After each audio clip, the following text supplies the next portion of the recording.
presentasinya. Bismillahirrahmanirrahim. Selamat sore semuanya. Assalamualaikum warahmatullahi wabarakatuh. Waalaikumsalam Waalaikumsalam warahmatullahi warahmatullahi Baik. wabarakatuh. wabarakatuh. Ya, yang terhormat dosen-dosen informatika ITSK, kemudian para mahasiswa ahli jenjang ya, atau RPL, Prodi Informatika ITSK Rumah Sakit Dr. Supraun. Sore ini mungkin sosialisasi aja bahwa di minggu-minggu ini, seminggu ke depan ini adalah masa-masa UTS. Jadi para mahasiswa diwajibkan untuk membuka LMS-nya ya. Bagi yang sampai sekarang masih kesulitan membuka LMS-nya, nanti bisa disampaikan ke admin prodi atau Buneva.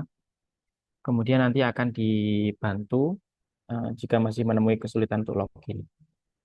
Kemudian untuk dosen-dosen pengampu mata kuliah dalam seminggu ini ya nanti akan mengupload tugas ataupun soal untuk dikerjakan di LMS. Jadi UTS-nya langsung online via lms.itsk.supra.ac.id ya, semuanya harapannya sudah tahu untuk loginnya semua. Dan nanti tiap mata kuliah, kalau saya sudah upload materi ya, nanti bisa dipelajari materinya. Soal-soalnya itu tidak jauh dari itu semua, gitu. Jadi intinya sore ini hanya untuk mengumumkan hal tersebut ya, hanya untuk mengumumkan hal tersebut. Jika misalkan ada pertanyaan, silakan disampaikan. Dan yang lebih penting lagi sebenarnya sore ini adalah mau sosialisasi tentang tugas akhir. Nah, tugas akhir. Bentar, untuk paparan tugas akhirnya kemarin sudah dibuatin oleh Bu Kiki ya. Oke, Apakah mau saya kirim di chat, Pak, PPT-nya? udah. Oh ya, nanti kopinya nanti dikirim di grup aja deh. Ini ya, PDF-nya. Ini tak paparkan untuk slide-nya secara langsung.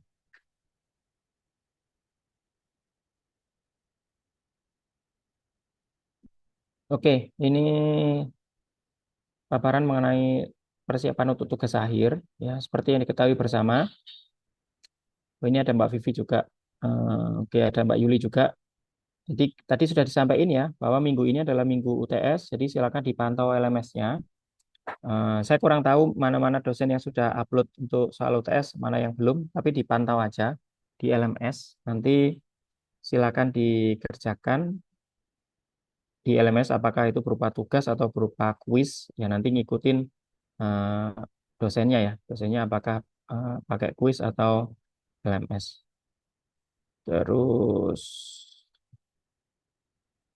nah sekarang kita bahas sebentar ya tentang tugas akhir ya. Jadi setelah kita tadi bahas tentang UTS, kita sekarang bahas tentang tugas akhir. Tugas akhir prodi informatika tidak mengerjakan skripsi, mengulang lagi ya, dulu sudah pernah disampaikan bahwa eh, tugasnya itu adalah membuat jurnal atau artikel jurnal, artikel ilmiah yang akan disubmit ke jurnal. Nah, di sini langkah-langkahnya apa saja? Sebelum mengajukan atau sebelum membuat jurnal, mahasiswa diharuskan untuk memilih dosen pembimbing ya, memilih dosen pembimbing. Dan pada akhir semester ini, nah akhir semester ini itu berarti Januari ya. Ya, Januari itu harapannya itu sudah mulai submit. Nah, submit. Jadi bulan Desember dan Januari ini akan ngebut ya, ngerjakan untuk jurnal penelitian. Tapi nanti jangan khawatir nanti akan dibantu oleh dosen pembimbing ya. Nah, dosen pembimbingnya siapa aja nanti boleh milih ya sesuai dengan expertise masing-masing. Jadi kalau misalkan tentang software engineering, tentang NLP nanti bisa dengan saya, atau tentang AI, Fasitam Series dengan saya. Berhubungan dengan software engineering atau digital marketing bisa juga dengan Pak Naseh. Yang berhubungan dengan IoT, sistem informasi, computer vision, UI UX nanti bisa dengan Bu Kiki. Terus ada juga Pak Ansori dan Pak Teja. Yang Pak Ansori di sini misalkan berhubungan tentang data science atau tentang kesehatan dan bioinformatik. Itu nanti bisa mengajukan Pak Ansori sebagai pembimbingnya. Atau Pak Teja. Pak Teja berhubungan dengan mobile game eh, hubungan manusia komputer atau UI UX juga bisa, digital marketing juga bisa. Nah, itu nanti bisa dengan Pak Teja. Jadi boleh milih Pak Teja, Pak Ansori, Bu Kiki, saya. Nah, ini nanti deadline-nya kapan? Kita deadline sampai dengan awal Desember ya, harus sudah menentukan. Jika sampai dengan awal Desember nanti belum menentukan, nanti langsung akan diploting oleh Prodi, biar nggak lama-lama ya. Jadi, atau gini, ketika misalkan bingung menentukan, nanti bisa disampaikan ingin penelitiannya di topik apa, nanti akan dipilihkan dosen pembimbing yang sesuai dengan eh, penelitiannya, ya, dengan ekspertisnya, gitu. Terus untuk melihat sebenarnya juga bisa lihat di Google Scholar ya, tiap-tiap dosen di Google Scholar itu sudah ada profilnya. Nanti bisa dilihat contoh-contoh penelitiannya dosen-dosen.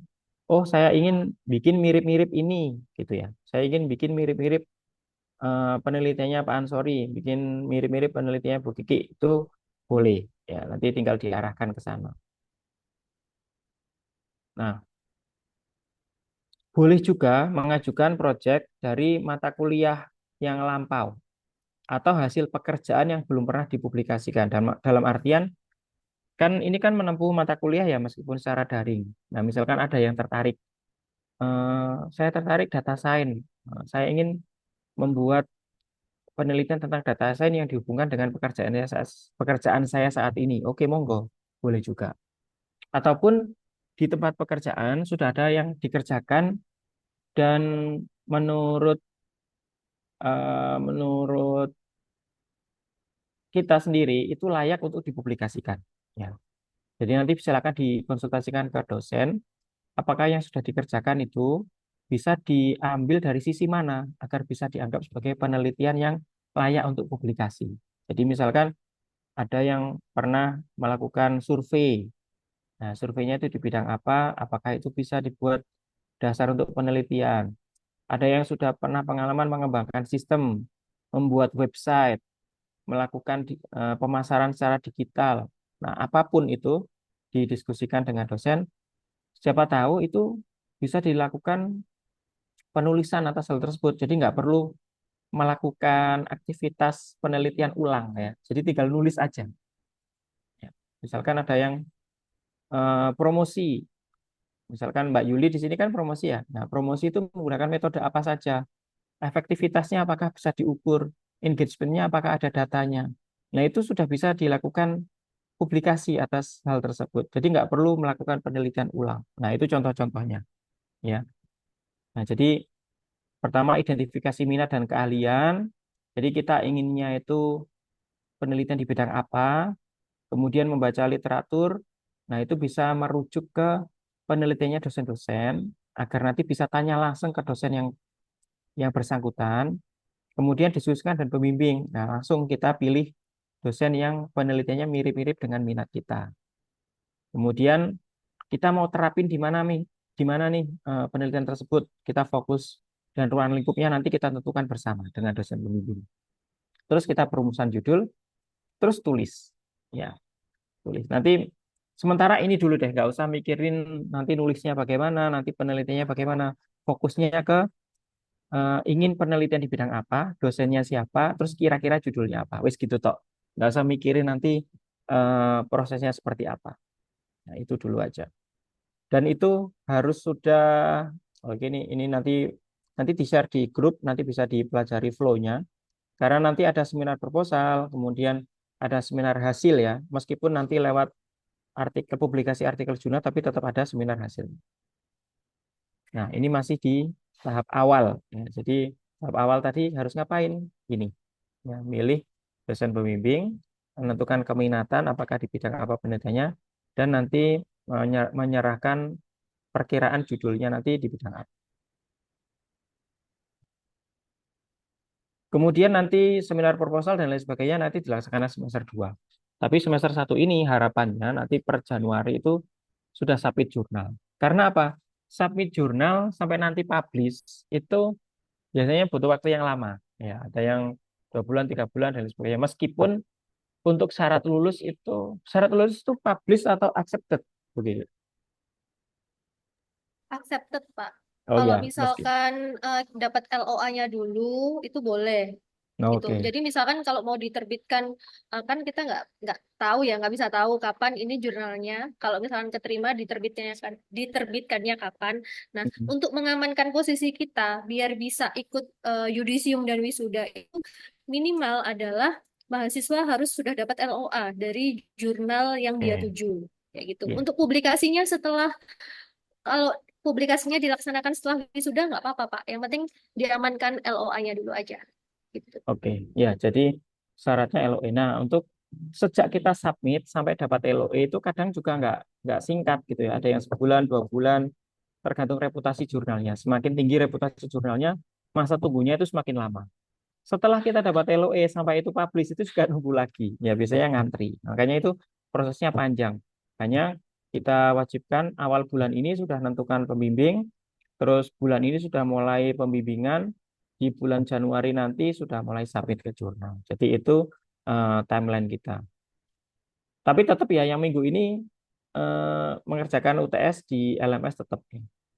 Kalau saya sendiri belum upload soal, ya, segera saya upload mungkin besok. Terus ini referensi-referensi kalau misalkan kita ingin mencari contoh-contoh penelitian yang berhubungan dengan kita bisa dibuka di Science Direct atau IEEE. Ini contoh rujukan jurnal internasional. Ya. Nanti bisa di sana kan ada search-nya. Misalkan tertarik di bidang apa, ketik aja di sana. Nanti akan muncul judul-judul yang internasional. Karena apa? Kalau kita ngerujuknya ke jurnal internasional, kita tiru dikit-dikit meskipun nggak sama plek itu pasti hasilnya lebih bagus daripada jurnal lokal kayak gitu. Jadi rujukannya nanti jurnal internasional. Bisa klik di IEEE atau Science Direct untuk mencari referensinya. Tapi kalau lokal bagaimana? Lokal ya bisa di Google Scholar, bisa lewat Garuda, ataupun langsung buka jurnalnya. Ya, jurnalnya. Kalau di UB misalkan itu ada JTIK UB ACID. Kenapa kok nggak Jessica aja. Kita kan sudah punya jurnal Jessica. Jessica kebetulan saat ini belum terakreditasi. Jadi untuk syarat lulus harus sudah terakreditasi ya kalau bisa. Nah, di sini sertifikat akreditasinya sudah ada. Kalau untuk JTIK ini Sinta 2. Kalau misalkan kayak Jika ini Sinta 4. Nah, nanti bisa juga jurnal yang lain. Kalau misalkan bisa internasional ya keren. Nah, lewat IEEE atau Science Direct. Tapi kalau misalkan jurnal lokal pun juga tidak masalah. Nah, nanti bisa dibaca-baca artikel-artikel di jurnal itu dan ada dua jenis ya untuk publikasi ilmiah itu ada jurnal, ada proceeding. Yang untuk syarat lulus itu berupa jurnal. Proceeding itu apa? Proceeding itu publikasi artikel ilmiah tapi dari konferensi, dari konferensi. Contoh konferensi itu seperti yang contohnya di sini di sebelah kanan ini 4 dan 5 Desember nanti ada konferensi di kampus mana ini? Di Ciputra ini kayaknya ya. Logonya Ciputra. Oh ya, oh USM. Bukan, Pak. Itu OSM Semarang. Oh, SM ya. Oke. Ya. Nah, nanti ada konferensi itu hasilnya proceeding. Tapi kalau untuk syarat lulus kayaknya jurnal ya, bukan proceeding ya. Meskipun proceeding internasional tetap nggak boleh ya gitu Sebenarnya ya. boleh aja, Pak, proceeding. Cuma proceeding itu biasanya eventnya dilaksanakan di akhir tahun. Jadi kalau untuk teman-teman RPL ini kan kalau akhir tahun sudah nggak nuntut lagi kan ya. Gitu. Biasanya Hmm. memang konferen itu dilakukan di setelahnya Agustus ke bawah. Jadi bulan Agustus, September, Oktober sampai Desember kayak gitu. Jadi tapi kalau misalkan teman-teman mau proceeding itu juga nggak apa-apa. Sebenarnya itu sih. Cuma bedanya apa antara jurnal sama proceeding? Kalau jurnal itu kita kan nulis penelitian nih, terus nanti bakal direview sama reviewer kayak gitu. Terus setelah direview nanti akan ditentukan apakah jurnal kita layak dipublikasikan apa enggak. Sedangkan kalau ikut conference itu nanti luarannya bukan berupa jurnal, tapi berupa proceeding. Lalu apa Bu bedanya antara jurnal dengan proceeding ini? Kalau proceeding untuk bisa di publish di proceeding itu kita harus melakukan presentasi terlebih dahulu di hadapan banyak audiens gitu. Jadi mungkin pivotnya beda ya. Kalau jurnal kan tanpa presentasi gitu. Cuma mungkin reviewnya itu lebih ketat. Kalau proceeding atau ikut konferensi itu kita nulis jurnal juga, terus kita presentasi juga, tapi pengalaman di sisi reviewer itu tidak begitu seketat jurnal pada biasanya kayak gitu. Jadi teman-teman bisa memilih gitu, tapi kalau bisa diusahakan jurnal aja, karena proceeding pelaksanaannya biasanya dilakukan di akhir tahun, seperti itu, Pak. Oke, ya. Jadi kalau misalkan siapa tahu nemu proceeding apa international conference yang awal tahun ya nggak apa-apa nanti kalau misalkan tulisannya sudah siap. Ya. Kalau Bisa misalkan itu, Pak. ada.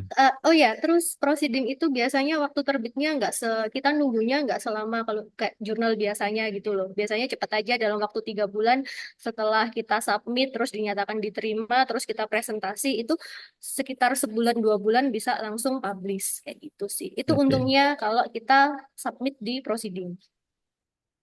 oke. Oke itu ya bedanya prosedur dengan jurnal. Tapi intinya sama-sama nulis ya, nulis artikel. Jadi yang mungkin fokusnya di sampai dengan awal Desember itu di sini aja. Fokus ke ini, menentukan minat kalian, kemudian inginnya nanti penelitian di bidang apa, kemudian menentukan pembimbingnya siapa sesuai dengan expertise masing-masing. Ya, nanti silakan dibaca. Slide ini juga akan di-share. Kemudian terakhir apa ini? Oh ya, menentukan nanti submit di mana. Oke, nanti ini belakangan aja nggak apa-apa. Yang penting itu tadi aja. Oke, untuk sementara ini ada pertanyaan.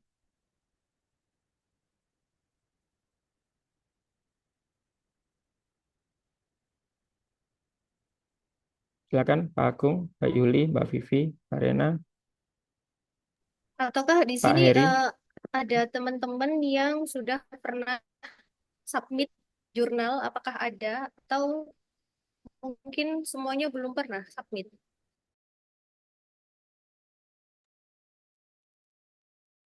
Sepertinya belum pernah Belum semua kayaknya. ya, Pak. Hmm, Oke, nggak apa-apa.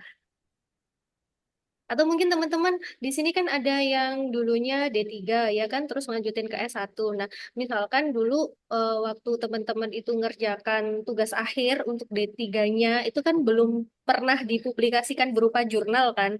Nah, itu bisa ditulis ulang dalam bentuk jurnal. Seperti itu bisa ya, Pak Haris ya? bisa, bisa. Karena kan kalau tugas akhir itu biasanya kan ya sudah disimpan di repositori kampus saja kan, belum dipublikasikan kemana-mana. Jadi itu bisa ditulis ulang tanpa kita harus melakukan penelitian dari awal gitu. Jadi tinggal di parafrase saja. Ya, Itu bisa benar. mempersingkat waktu. Ya, intinya nanti banyak metode ya. Yang penting itu tadilah, tentuin aja minatnya apa, terus nanti pembimbingnya siapa, terus nanti oleh pembimbing nanti akan disarankan istilahnya cara tercepat bagaimana untuk publish. Baik, kalau tidak ada pertanyaan, mungkin diakhiri dulu ya. Nanti untuk teman-teman yang nggak hadir, rekamannya ini akan di-share di grup juga linknya. Terus nanti diingat-ingat minggu ini ngerjakan UTS, LMS, kemudian maksimal awal Desember itu, minggu pertama Desember harus sudah menentukan minat, topik, meskipun nggak judul fix nggak apa-apa, dan pembimbingnya. Ya. Oke, mungkin itu cukup dari Prodi ya. Mudah-mudahan lancar semuanya, sukses, dan kita semua diberikan kesehatan untuk melaksanakan tugas dan tugas akhir ya dengan baik. Terima kasih dari saya akhiri. Wassalamualaikum warahmatullahi wabarakatuh. Waalaikumsalam Waalaikumsalam warahmatullahi warahmatullahi wabarakatuh. wabarakatuh. Terima kasih, Oke, Pak. silakan live boleh.